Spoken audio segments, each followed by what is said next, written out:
video, I'm going to be speaking to Richard Lewis, an accredited counselor and psychotherapist working in central Bristol and online. He helps clients with depression and anxiety, life changes and identity, social and relationship difficulties, trauma, and PTSD. He also has certification as a rewind trauma therapist. He will be talking about such topics as humanistic psychology, rewind trauma therapy, and how he helps clients through self-sabotaging behavior or negative self-talk and more. Thank you for joining us. So much for joining me on Two Healing Minds today. Hi, And thanks for having me. yes, and to start, I understand as a psychotherapist, you implement therapy using the modality Carl Rogers' humanistic psychology. And can you briefly describe what that is to viewers? Sure. So the kind of therapy that I do is a pluralistic kind of therapy with Rogerian person-centered therapy right at the heart of it. And Roger's conviction really was that humans in distress are not defective in the way that someone with a disease would be defective, or their personalities aren't disordered. Um, it's more that uh, every person is good and wants to grow towards their most fully actualized self. The issue is around the fertility of the soil in which they're trying to grow. So it's the sense that instead of the discord coming from inside yourself like a disease would happen, it's more about what is the environment in which we're trying to grow and does it support our growth? That's really the core of it. So, how do you create that environment, for instance, for your clients that they feel truly accepted, even if they're struggling with negative thoughts, difficult emotions, self-judgment? Where do you start? Well, the important thing is to start with some humility and understand that I can't create safety. I'm not the expert and I'm not the savior. The point of it is really to try and build a relationship with the client. Uh, the client will heal in relation with with the therapist. So building trust and safety with someone takes time. Um, and Rogers put forward some core conditions that must be present for that to happen. So those are empathy. So we talk a lot about empathy, about putting yourself in the place of the person that you're trying to relate to. But it's important that that person feels that they sense that you get it and that you are showing up and trying to live their life alongside them in a kind of in an empathic sense. So empathy is one. The second core condition is unconditional positive regard. So we're not going to judge the client, and we're not going to talk down to them. We're not going to put ourselves above them in any kind of power dynamic. We're not going to claim expertise on them. What we're going to stay is very, very curious about how marvelous and wonderful they are as a person and try our best to know them in every part. Um, so we wouldn't talk about behaviors and feelings as negative. We try and understand what does our client want to grow towards? How do they want to feel? And are these things helpful to that goal? And what would be helpful? And what would feel um, better for them? And then the last one is congruence. And the notion of congruence is about I guess it's about the what's on the inside matching the outside. So you're not putting on a doctor face. We're not doctors anyway. You're not putting on a therapist face. You're not assuming a role or a mask in any way. You're showing up as dependably real in session. So you're connecting with the person as yourself, um, and you are what you say you are. And tr we talk about trust, building trust, and trust often springs from that sense of that person being encountered by someone who is who they say they are, and who wants to know them. Mhm. And that's really it, to be honest. It takes time for trust to develop. I mean, it's not going to happen in the first session, but you can still make an impact in the first session by offering those conditions and letting that feeling sit with the client. Absolutely. So it sounds like you are trying to create that safe, empathetic environment where the client feels comfortable in sharing. And also, I know Rogers, he believes that people inherently have the answers within themselves. And so, how do you balance you helping the client come towards solutions while still you're respecting their autonomy and self-discovery process? Like, how much are you helping, and how much do you rely on them to basically help themselves? It's a good question. The question actually has the answer in it. The answer is by respecting their autonomy and self-discovery. So if you ever uh, are in need of a compass in the therapy session, if you come back to those core conditions and remember, my job is to know the client and help them feel known, in all the bits that they haven't been able to express, or that perhaps that they haven't known, or that they've masked, or that they've felt ashamed um, to have as part of themselves.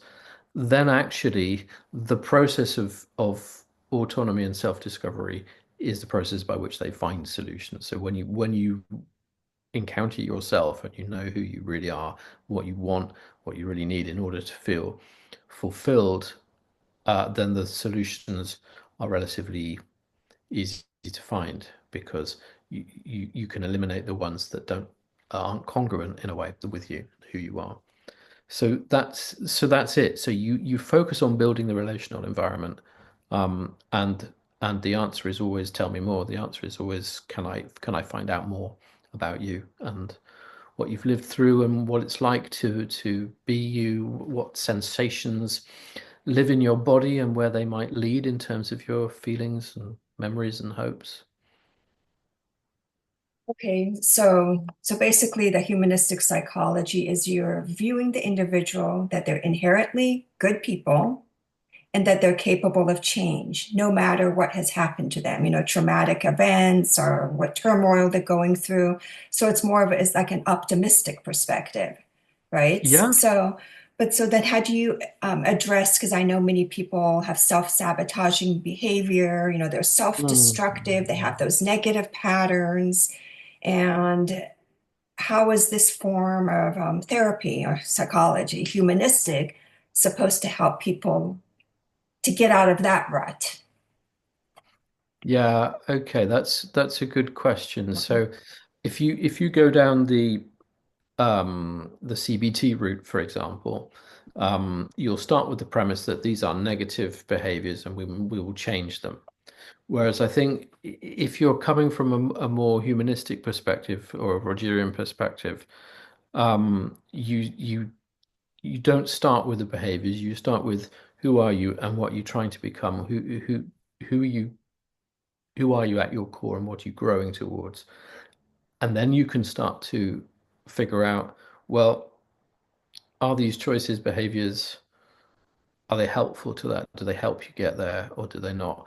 And it's a slower process. You're not giving the answers to the client. You're supporting them to know themselves well enough that those answers become that they answer themselves in a way. I mean, that said, there's no harm in bringing other therapeutic models into the session, but only when it's driven by the client in a way that you're not ever really trying to cut into their process of discovery with your own take on what they should be doing, or how they should be feeling. You've always got to be driven by where they are right now and what they're working towards. Okay, so it sounds like something to more value-based, like what are the values that a client of yours is eventually want to meet, like kind of value based, like, oh, these were my values before the trauma, but now I'm currently looking for a new value based system to go upon and create and grow with. An example might be something like if something comes up in therapy and the client says, "Oh, actually, I'm feeling ashamed of my eating habits at the moment. I Mhm. seem to be, um, you know, overeating, and then I feel shame about the overeating. So then I overexercise, and then I feel exhausted, and then the whole cycle starts again. I just want to stop doing that.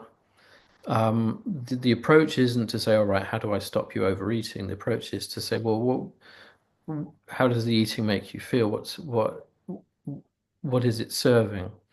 And if you explore deeply enough and know the client, or allow them to know themselves well enough to understand what eating means for them, then it becomes more obvious where you go next. So, for example, someone who identifies, well, when I was a kid, meal times were the one time when I felt truly safe. I was with my family and I felt good. We were laughing, we were talking, there was social connection. Whereas outside that moment, I was either, alienated with school friends I didn't connect to, or on my own with homework that made me anxious, but meal times were just wonderful. It then starts to make sense that they might want to create an everlasting meal time. So then you look at, well, how can we create the sense of relational safety in a way that makes you feel truer to yourself than currently is happening. So that might be the approach, perhaps. Yeah, that makes sense. And also emotional eating also. It's maybe like something that you go to fulfill maybe a void or something that's going on extremely, as opposed to whether you're going through drugs, overeating, alcohol. It could be one Well, of all of those things too. Emotional eating, they call it, right? Sure. But the thing is, I guess, is that it might be emotional eating. You don't know until you know the client. And I think if you think about the way the medical model approaches some of these things, they might say, "Oh, this client has emotional eating disorder, and therefore what we do is we do X, Y, and Z, and that should fix it." And it's depersonalized in a way; it's decontextualized. We flip it in this kind of therapy where the person is everything. So once we know the person and the person knows themselves, then the reasons for these things become clear. And actually, what you often find is that you often never have to have the session where you talk about solutions. What you have is the session where you explore the feelings and what's being hidden or projected in those behaviors. And then the next time you talk to the client about it, they might say, "Oh, I haven't done that for ages." And then it sort of always happens automatically because they've gotten in touch with a part of themselves that was shamed or hidden or shadowed or masked. Okay, yeah, that definitely makes sense. And just going on from humanistic psychology to just generally mental health is composed or influenced by our biological, psychological, and social factors. That's all the elements that are involved in mental health. And can you share these elements in like a real life scenario and how understanding this model can help a person who is struggling with mental health? How can you put all those together that it's just all connected? Well, exactly that. That's part of it. We're not dualistic. There's no mind-body split. Mhm. So when something happens to us, when we live, we live in communities. We live in these. We're biological entities. We're capable of cognition. We're capable of reason and thought, but we live in communities in relation to other people. So if something happens to us, it happens to all of those three things at the same time. It's a whole body experience. It isn't just a thing of the mind, and it isn't just a biological thing. It's a whole body experience, and it happens in the community and the environment and the social setting in which we we are. So it can't not touch all of those things. And I think the mistake is often to try and split things off.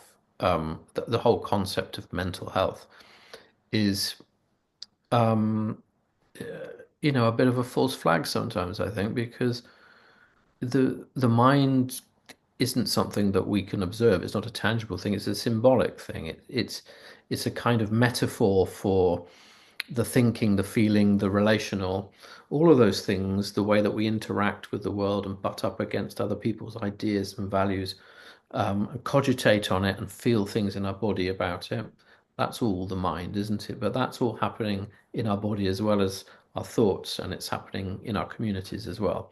I think the key is to understand that things happen, in relation to other people, and they happen to our body and our thoughts and our feelings all at the same time, and are capable of affecting all of those things.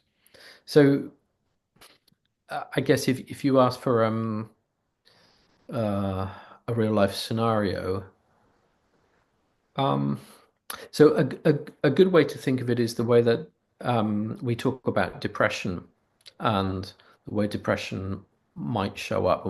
And a lot of times people think about depression as something going on with your feelings, or I feel very sad or something. But actually, depression often doesn't show up like that. It often shows up as lack of energy. It shows up as it could show up as autoimmune responses, IBS, psoriasis, eczema, fibromyalgia. It could Mhm. show up as gum problems, all kinds of things, because we're inhabiting physical bodies, and those physical Mhm. bodies will sometimes need to tell us things, situations that we're not resolving or can't resolve, or um, but are keeping us in threat and danger. At some point, the body's going to go into a state of alarm, and if we don't respond to the alarms, it's going to try and shut us down as safely as it can. So, But do you believe that there's like a biological component to certain mental illnesses like depression, like genetic factors maybe? Or no, it's mostly um, environmental. well, I have to be careful about straying out of my competency. My feeling is that, well, what I know is we don't have any good evidence for any causal biological factors. So we know that, for example, for many years, people were habitually told depression was happening because there was a chemical imbalance in Oh their yeah. brain. These Mm-hmm. days, we know that not to be the case, Mm-hmm. and medical professionals today, psychiatrists will tell, well, we always knew that. Um, it was a convenient story to tell, but well, I think it has misled a lot of people about what's happening. And I think if you think about these things as having purely biological causal factors, then what you can end up doing is ignoring or glossing over, or kind of gaslighting yourself about some of the uh, more important contextual factors that have led up to it. So of course we're biological beings. So there's no doubt that the brain is involved in our experiences of anxiety and depression and other kinds of what people call mental illness. The question is that the only causal factor? Um, and I would say we have good evidence for adverse experience being a causal factor, and not good evidence for biology and genetics being a causal factor. But of course, someone will find a report that shows um, some correlation. But uh, I don't think we have very good evidence to support it as a causal factor. Yes, yeah. I mean, it's hard for me to say I agree or disagree because, you do see people that they say, oh, it's biological, certain family members had certain, but environmental. So Yeah. I Well, guess one it thing just that you could, depends. But as you said, it's not your expertise to answer that anyway. This is like studies. well, I'm not a doctor, so it's Yes.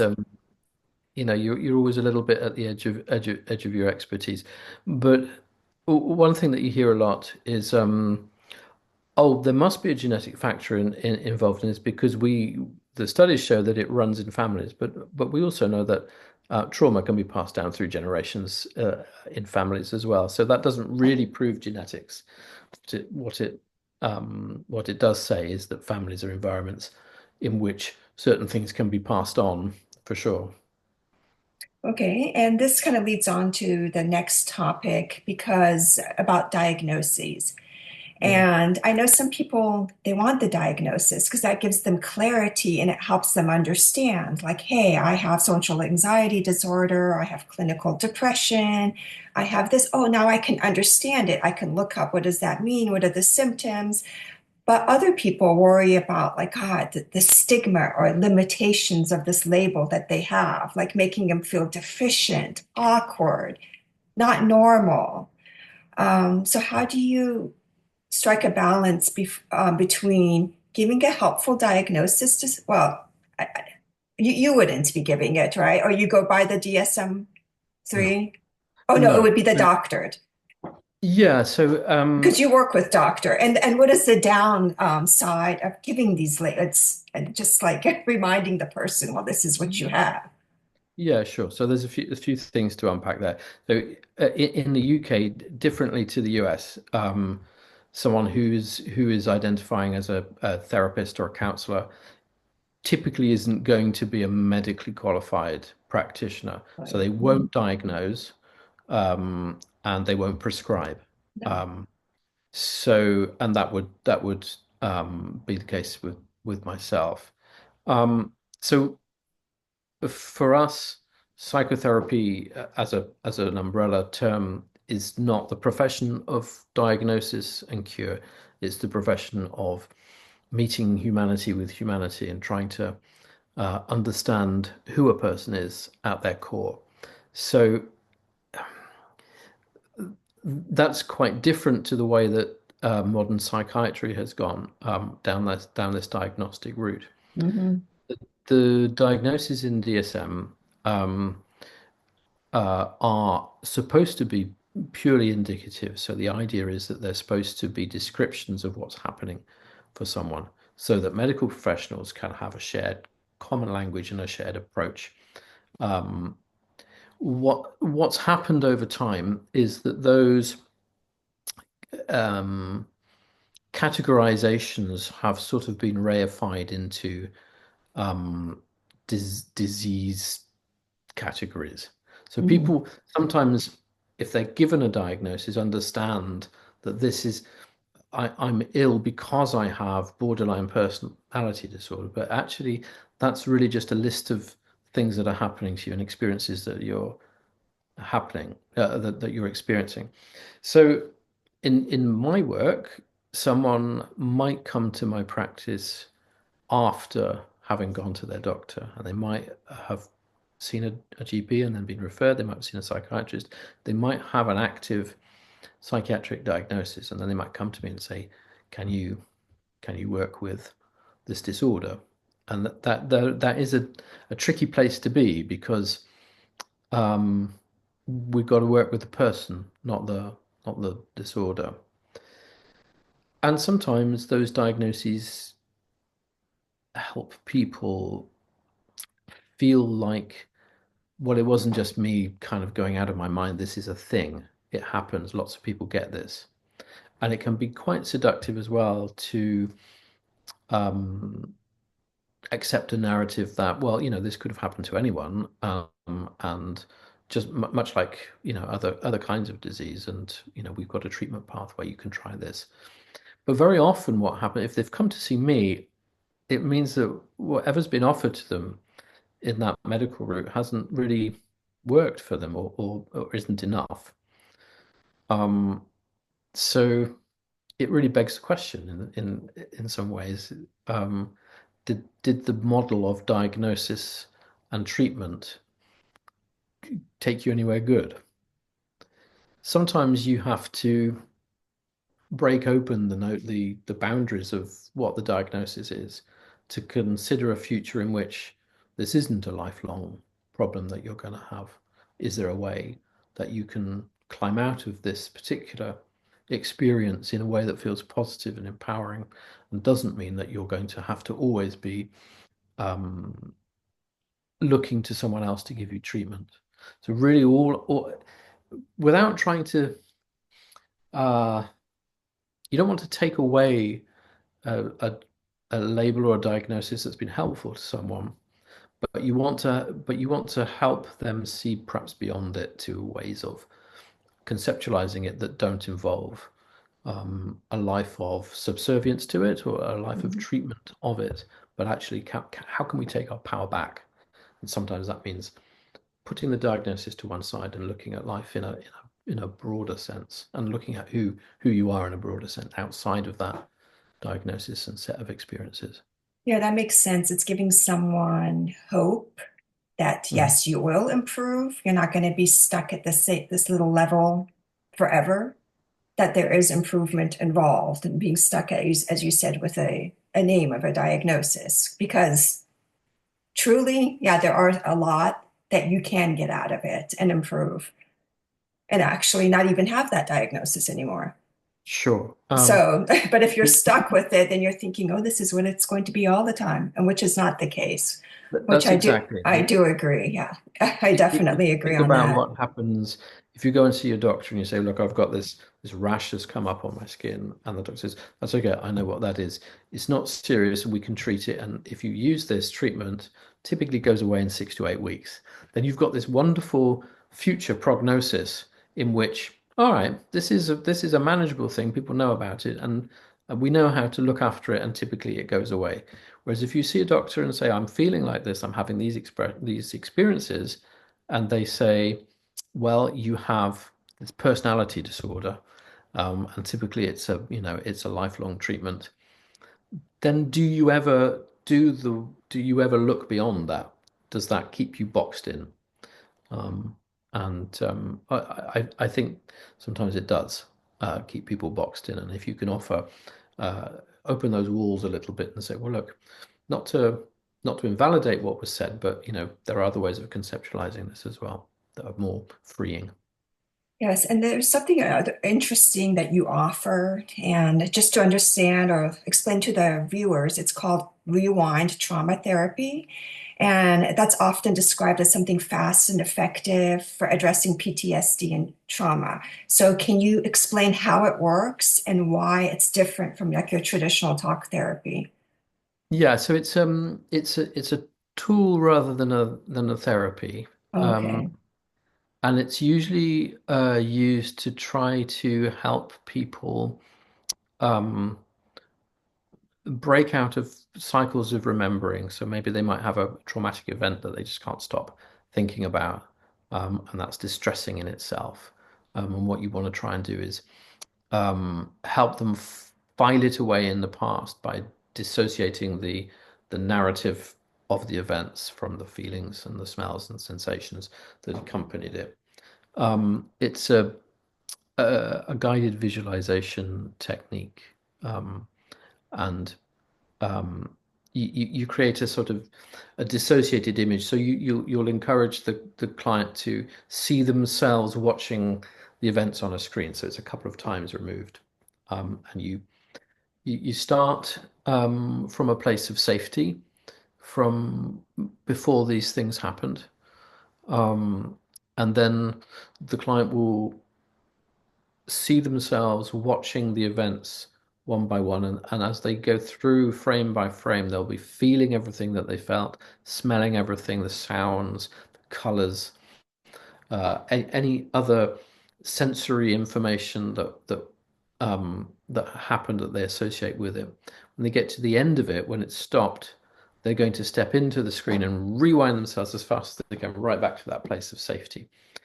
Um, and the idea really is to separate that emotional memories and the sensory memories from the narrative. Um,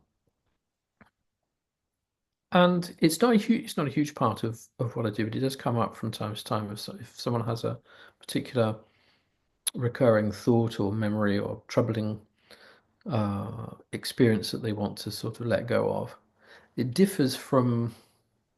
perhaps other types in that they're not talking about it. So um, perhaps more older types of trauma therapy might involve the person narrating the experience, which can be really traumatizing in itself. So this allows the person to keep it private. They don't have to verbalize it. They don't have to tell the therapist what happened to them, and that can be really quite valuable in terms of um, allowing people to maintain their boundaries as well within therapy, not feeling that like they're unsafely exposed. So that's the value of it, I would say. Well, that's good. That's another option for people that are going through PTSD. The more options, the better. And so, throughout your work with clients, what has surprised you the most about how people cope and overcome challenges? Just that, how people cope Oh, and how how they do you, yeah, yeah. That's the true. That's hard in itself. I get it. the That's hard in itself. the human being is such a magical thing. We're so complex and so clever, and so inventive. And I think the ways in which we find to protect ourselves from unbearable events can be quite inventive and creative. We can containerize experiences within memories that are then we don't have access to. We can containerize them within personalities that were perhaps more able to handle them.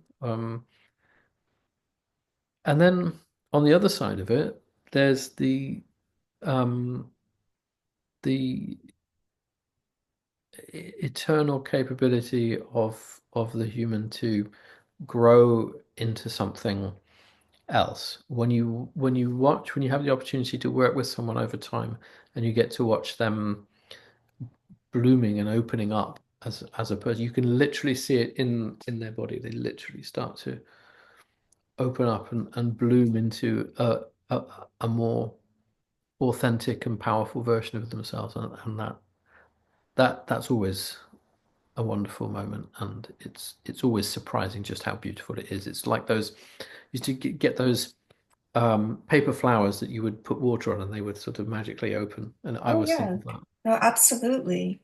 And just our last question, Richard, is if you could just give our listeners one piece of advice or wisdom as they're navigating their difficult mental health journey, what would it be? Mm. Um, Trust yourself. You've lived through something, you've experienced something, and you know yourself. Be skeptical of anyone who claims to have more insight into it than you have. You know. And it, there are going to be people that will sell you a narrative that is a bit pat. And there's sometimes you're going to meet people that will sell you a narrative that is limiting, or in some way holds you down in that space. But I would say trust yourself and believe in your own capability to rise out of the difficult experiences that you've had into a freer and more powerful world. Find someone that trusts your version of things and wants to accompany you there, rather than gives you a different version, one that doesn't feel authentic to you. Oh, absolutely. I mean, that's great advice. And I just really appreciate you being here, Richard Lewis. You've provided such valuable advice. And Thanks for thank having you me. so much. I'll leave your information in the description. And again, thank you for sharing your knowledge.